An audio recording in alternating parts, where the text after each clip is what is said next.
Oi, tudo bem com você? Seja bem-vindo a esse novo setup aqui que eu estou montando, estou testando esse formato landscape que até agora eu não tinha testado. Eu não sei se vai ficar uma grande porcaria, mas vamos testar. Eu trouxe vocês aqui hoje porque eu queria falar sobre 6 conceitos que são possíveis de se aprender com mágica sobre UX. Ou seja, como que a gente consegue pegar um pouco da magia dos truques de mágica e trazer para as nossas experiências com os nossos usuários. E a motivação que eu tenho para trazer esse vídeo é porque em algum momento no meu perfil do Instagram, no UX e Afins, eu falei sobre fontes inusitadas para você buscar informação. Para que você, UX novo ou velho, não fique viciado apenas nos perfis que falam sobre o X, mas que tenha curiosidade de ver e consumir diversos conteúdos que estão disponíveis por aí. E eu citei, entre eles, mágica, porque é uma coisa que eu gosto muito. E não é porque eu gosto que eu sei fazer, e não é porque eu coloquei uns 2 truques no Instagram que eu sou um mágico. Na verdade, a mágica ela depende muito de consistência do artista. Então tem muito treino. E eu não sou um artista treinado, então por isso que as minhas mágicas ficaram meio blé. Mas vamos lá. Primeiro conceito que eu queria apresentar para vocês, que é o setup de expectativa. Quando a gente está performando um truque de mágica, a gente está tentando enganar o nosso espectador. Todo mundo sabe que mágica é mentira, mágica não existe. Desculpa se eu estou destruindo seus sonhos nesse momento, mas mágica não existe. Então, existe todo um setup de expectativa que o espectador ele espera ser enganado. Ele está nessa vontade de ser enganado. E para você fazer o setup dessa expectativa, antes de você enganar o usuário, você precisa criar um pano de fundo para o seu truque. Ou seja, mostrar que as suas mãos estão vazias, mostrar que não há nada nelas, mostrar que você é feito de carne e osso, você é real. Então, esse é um setup de expectativa. Você está mostrando para a pessoa que esse aqui é o mundo real e tudo que vier a sair daqui será mágico. Agora, traduzindo para a experiência do usuário, a gente está falando sobre o conceito de usabilidade estética. Quando um usuário chega na sua interface e ele vê essa interface super polida, super bem feita, ele automaticamente vai esperar uma experiência melhor. E, consequentemente, até a avaliação dele no final da jornada vai ser mais positiva, porque o design estava bonito. Tá, e como usar o setup de expectativa a seu favor?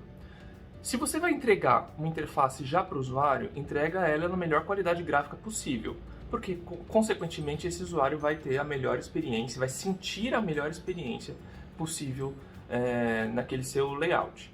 Agora, se você está testando algum conceito com a sua interface, testando, por exemplo, a navegação, testando a usabilidade, testando alguma feature, testando texto, são tantos testes, né?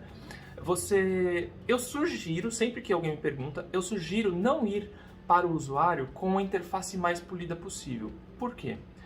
A usabilidade estética vai fazer com que seu usuário julgue a experiência dele baseada na estética e não na função daquilo que você está tentando entregar. Então, essa é uma maneira de você usar um setup de expectativa para extrair do seu usuário a melhor resposta possível. Agora eu quero falar de um conceito que, na verdade, eu trago do design de serviços, mas que serve para o design de experiências também, até porque são áreas co-irmãs aí, elas coexistem e interagem e elas aproveitam muitas técnicas umas das outras. O conceito que eu vou trazer aqui é o de front stage e backstage, que significa basicamente palco e bastidor. O front stage é tudo que seu usuário vê, tudo que toca, tudo que está ao redor dele no momento em que ele está experimentando aquilo que você projetou para ele. Então, a gente está falando, por exemplo, de um website, a gente está falando do site em si. Se a gente está falando daquela feature, a gente está falando especificamente daquela feature. Se a gente está falando de uma experiência de um restaurante, aí tem milhares de coisas ao redor dele, que tudo está no front stage, está no palco da experiência que seu usuário vai consumir. Já o backstage seria os bastidores, ou seja, as coisas que acontecem por trás das cortinas, por trás do palco, para que todo o front stage funcione bem. No caso de uma experiência digital, a gente está falando de como o código foi construído, se ele é acessível ou não, a gente está falando sobre como as APIs vão receber essas informações e passar para um banco de dados. Já se a gente estiver falando sobre um restaurante, a gente está falando sobre a cozinha, sobre como os materiais foram comprados, armazenados, sobre como os garçons se organizam nas mesas para entregar os pedidos a tempo. Então, esse é o backstage. São coisas que o usuário não precisa se preocupar e que a sua experiência tem que se preocupar por ele. Quando eu trago isso para a mágica, a gente volta no primeiro conceito, que é justamente, eu fiz um setup, mostrei que a minha mão estava vazia, ou de alguma forma que a minha mão estava possivelmente sem nada, ou seja, eu criei esse setup, criei esse front stage, porém no backstage, se eu fosse virar, vocês veriam que o truque estava ali o tempo todo. Então, a gente está falando de coisas que eu devo mostrar e coisas que eu não devo mostrar. Então, os mágicos são muito bons nisso e nós, como designers de experiência, temos que ser capazes de enxugar ao máximo a experiência do usuário para extrair complexidade e trazer para nossas mãos. Então, a gente não quer que o usuário ele tenha muita complexidade nas interfaces, nas experiências que a gente desenha. A gente tem que ser capaz de olhar e falar assim, não, essa complexidade aqui eu posso trazer para mim. Por exemplo, a gente está falando de um preenchimento de um campo de endereço. Então a gente tem lá a rua, o número, o bairro, o país. A gente tem vários campos e isso vai populando a nossa interface. Porém, será que eu não posso trazer por IP todas essas informações e só confirmar com o usuário para tirar essa complexidade dele? E se meu usuário não sabe exatamente o endereço, será que eu estou dando para ele a opção de buscar por CEP, para que, já que se eu não conseguir por IP, para ele buscar pelo CEP no site dos Correios? Enfim, eu tiro um pouco da complexidade da mão do usuário e trago para minha responsabilidade como designer de experiência. E é assim que os mágicos encantam os espectadores. Eles tiram da vista dos espectadores tudo aquilo que não interessa. Eles removem a complexidade do mundo real para entregar uma experiência mágica. E sobre entregar uma experiência mágica, a gente não pode deixar de falar sobre jornada, a jornada do usuário, que é um conceito amplamente conhecido por todo design de experiência. Quando você desenha a jornada do seu usuário, você basicamente está descrevendo todos os passos que ele percorre no dia dele, até que ele sinta a necessidade de usar aquela experiência. Então, é uma historinha que a gente constrói para entender em quais momentos dessa história a gente, como designer de experiência, pode chegar e melhorar aquele ponto e entregar valor para o usuário. Os mágicos fazem isso contando histórias. Dificilmente você vai ver mágicas que não possuem algum nível de storytelling, de contação de história, que são ou verbais, o mágico te contando uma história e colocando palavras para vir climatizando você, para você experimentar a mágica depois, né? Eles colocam dicas reais em você, dicas de mundo real em você, para que depois ele subverta essa expectativa e te entregue uma mágica. No nosso caso, a gente tem uma contação de história também. Então, a gente precisa ser capaz de entender essa jornada do usuário e vir guiando ele ao longo dessa jornada. Como que a gente guia? A gente guia com UX Writing, ou seja, redação especializada para UX. A gente guia com imagens, a gente guia com formatos, com micro-interações, com animações. Então a gente se preocupa em como construir essa jornada para que o usuário chegue no job to be done, que é o que o usuário queria fazer quando ele encontrou sua experiência. Então, o que ele estava querendo executar. Por exemplo, num site de seguros, que coincidentemente é justamente onde eu trabalho, a gente está falando sobre usuário que quer se proteger, usuário que quer diminuir uma insegurança na vida dele. Chega o seguro e oferece uma solução para essa dor dele. Repara que o usuário não estava procurando seguro, o usuário estava procurando como que ele fica mais tranquilo no dia a dia dele. Então, ao desenhar essa jornada, eu identifico uma falta de tranquilidade e eu então, como designer de experiência, eu consigo sugerir uma solução para aquela dor do usuário. Bom, agora que a gente falou de jornada, eu preciso falar do segredinho sujo de todos os mágicos, que seria o nosso quarto item aqui dessa lista de 6, que é o misdirection. O conceito de misdirection vem do inglês, que seria despistar, e é justamente o que o conceito diz. Você aponta para um lado, mas na verdade você está fazendo algo do outro lado. Você manipula a atenção do seu espectador para você entregar um resultado mágico para ele. Então, por exemplo, quando eu fiz a mágica no começo desse vídeo, eu criei um setup, eu fingi que eu estava querendo pegar alguma coisa do ar, então eu atraio a atenção de vocês, eu venho, pego algo do ar e a sua atenção está aqui, enquanto o truque sujo está neste lugar aqui, entendeu? Então aqui eu manipulo a atenção do meu espectador para conseguir entregar o resultado mágico. Aí você pode estar se perguntando: mas, Carriço, você tá manipulando o usuário? Como assim? O que você tá fazendo, cara? existem muitos momentos na experiência de um usuário onde é impossível você enxugar toda a complexidade. E com isso, a gente precisa criar maneiras criativas de fazer com que o usuário consiga passar por toda essa complexidade sem que ele sinta atrito. Atrito é uma palavra muito importante aqui no design de experiência do usuário. Então, como no exemplo das APIs que eu citei para você, às vezes as APIs não são tão rápidas, às vezes as APIs demoram, e aquele tempo de demora até que uma API retorne um feedback para o usuário é muito longo. Então, nesse momento, é importante que a gente consiga fazer com que o usuário permaneça na interface e não queira sair e ir para um outro site. E para isso a gente tem as experiências de loading. Pode não parecer muito óbvio, mas a experiência de loading é um tipo de misdirection. A gente está falando sobre como eu manipulo a atenção do usuário para que ele não fique entediado naquele momento e saia e vá buscar algum outro tipo de experiência para curtir na internet, um Facebook, um Instagram. Não, ele esteja ali esperando para continuar o preenchimento de um formulário, por exemplo. Existem algumas maneiras de você fazer isso na sua interface, com loadings especificamente. A gente tem loadings que são as famosas barras de progresso, e acredite se quiser, a barra de progresso é uma super ferramenta que você pode usar, porque os usuários eles têm a percepção reduzida de espera quando eles veem uma barra de progresso, o que é diferente de um loading circular.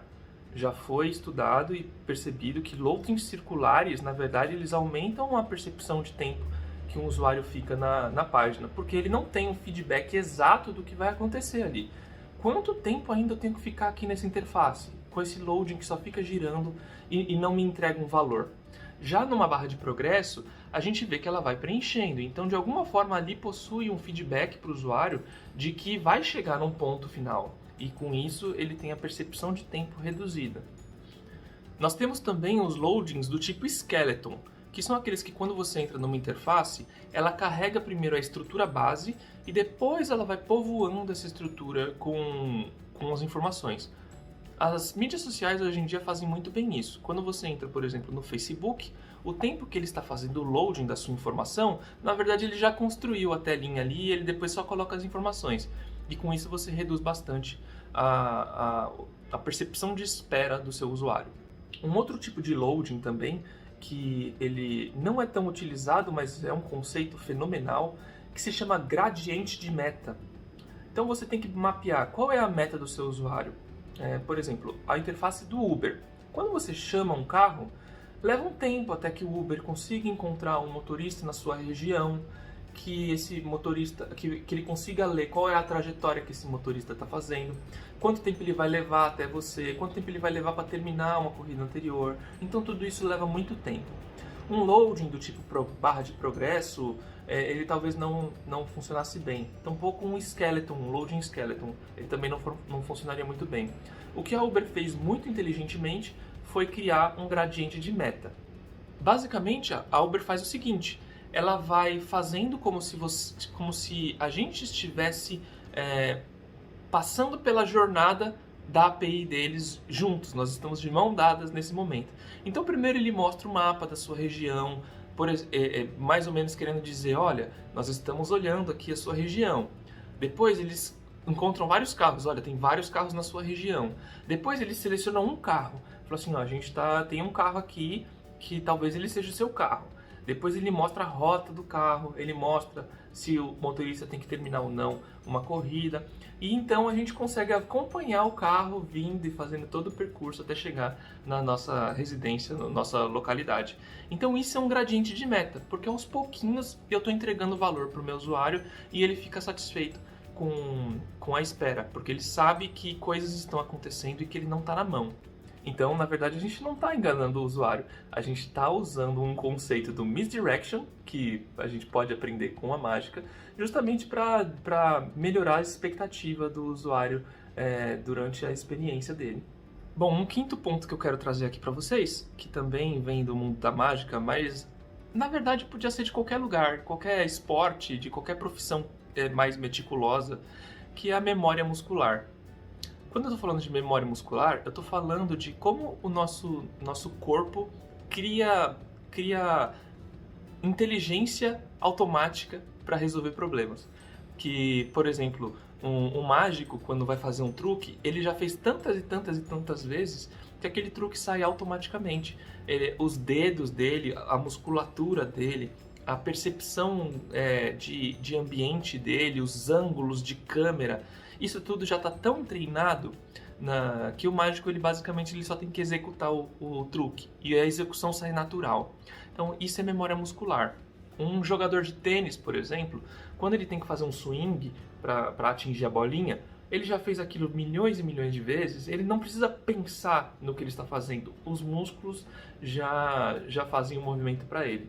E quando eu trago esse conceito para o UX Design, eu estou falando sobre treinar, sobre consumir conteúdo, sobre estar antenado em tendências. Nós precisamos estar navegando na internet, conhecendo experiências dos concorrentes, conhecendo experiências fora do nosso padrão. Precisamos consumir livros diferentes, precisamos consumir livros de design. A gente precisa treinar a nossa musculatura de design de experiência para conseguir captar insights do mundo que está ao nosso redor. E vou te dizer, tem muito insight por aí. Por exemplo, esses que eu estou trazendo do mundo da mágica. Acontece que eu tenho lido e tenho consumido tanto conteúdo sobre a experiência do usuário que acaba que eu sou capaz, inconscientemente, de captar alguns conceitos de outras áreas que não são da área de design, mas que são passíveis para eu trazer aqui para vocês e fazer um conteúdo diferente. Então, com memória muscular, o que eu estou querendo dizer para um designer é treine seu olhar. Treine seu olhar, treine sua percepção, treine sua capacidade de conexão emocional, ou seja, de empatia, e use seus instintos, o instinto aranha, para encontrar a melhor forma de construir as suas experiências. E por último, mas não menos importante, na verdade é muito importante, eu estou falando sobre o momento wow, que é o momento em que o usuário se encanta pela sua interface, o momento em que você entrega mais valor para ele. E é a mesma coisa que os mágicos fazem quando eles estão performando um truque. A intenção do mágico é sempre extrair o momento wow. Não existe um truque de mágica que não se preocupe com esse momento de encantamento. E da mesma forma que não existe um truque de mágica que não se preocupe com o encantamento, a sua interface, a sua experiência não deveria deixar de ter um momento wow. Basicamente, o designer de experiências, ele tá com a faca e o queijo na mão. Você tem o usuário ali navegando na sua interface ou consumindo a sua experiência. Você tem ele num ambiente controlado e, teoricamente, você sabe quais são as maiores dores e as maiores necessidades desse usuário. Então, você tem toda a capacidade para construir uma experiência de encantamento ao final da jornada. Não apenas no final, mas durante toda a jornada. Você já desenhou essa jornada, você já entendeu o que é o backstage, o frontstage, você já entendeu onde estão as dores dele. Então, agora é o momento de você entregar realmente a experiência, entregar aquele valor extra para que esse usuário se lembre da sua jornada ou que ele volte a consumi-los. Eu fiz um curso muito interessante pela Perestroika chamado Memorável, que era um curso justamente explicando como é que você transforma experiências para que elas se tornem memoráveis, ou seja, que elas virem memórias. E é interessante porque o curso ele fala sobre experiências gigantescas, onde realmente os usuários são super encantados, mas ele também fala de experiências menores. Então, por exemplo, eles citaram a experiência da construção de um curso, onde o usuário faz o curso e conclui aquele curso, e por hora ele acha que está satisfeito, porque ele, ao concluir o curso, ele já recebeu o valor que ele esperava, porém, um dia depois, ele recebe um conteúdo adicional, ou ele recebe um novo e-mail congratulando ele por ter concluído a jornada, ou oferecendo um cupom de desconto para que ele volte a consumir naquela jornada. Então, com isso, ele quebra a expectativa e entrega o UOL, porque o usuário não estava esperando aquilo. Então, é como se a interface tirasse um coelho da cartola. Esses foram 6 conceitos extraídos do mundo da mágica e que podem ser aplicados no mundo do UX Design. Na verdade, eles não são da mágica, na verdade, eles não são do UX Design, eles são apenas conceitos que estão aí para serem utilizados. Então, independente do nome, a gente pode extrair aprendizado de todos os lugares. Acho que essa é a grande dica aqui. Esteja ligado e procure sempre maneiras de encantar o seu usuário, independente de qual contexto você extraia essa maneira de encantamento. E aí, gostou desse conteúdo? Eu espero que tenha ficado divertido, informativo. E se você gostou ou não gostou, ou tem alguma sugestão diferente de assunto que eu poderia ter tratado aqui sobre mágica, deixa nos comentários, fala aí por aí. Eu vou aprender a mexer nessa plataforma, isso aqui tudo foi um grande teste. Mas obrigado por ter vindo até aqui, por ter chegado até o final desse vídeo. E se você em algum momento gostou, por favor, deixa um gostei aí, um comentário, independente de qual plataforma for, que eu vou ficar muito grato pelo seu feedback, e é o seu feedback que me faz continuar querendo construir conteúdo. Eu que não tenho trejeito nenhum de blogueirinho, mas estou aqui tentando porque eu percebo que toda vez que eu ajudo alguém eu fico muito feliz. Então me ajuda aí a seguir em frente, dando aquele suporte, beleza? Muito obrigado e até a próxima.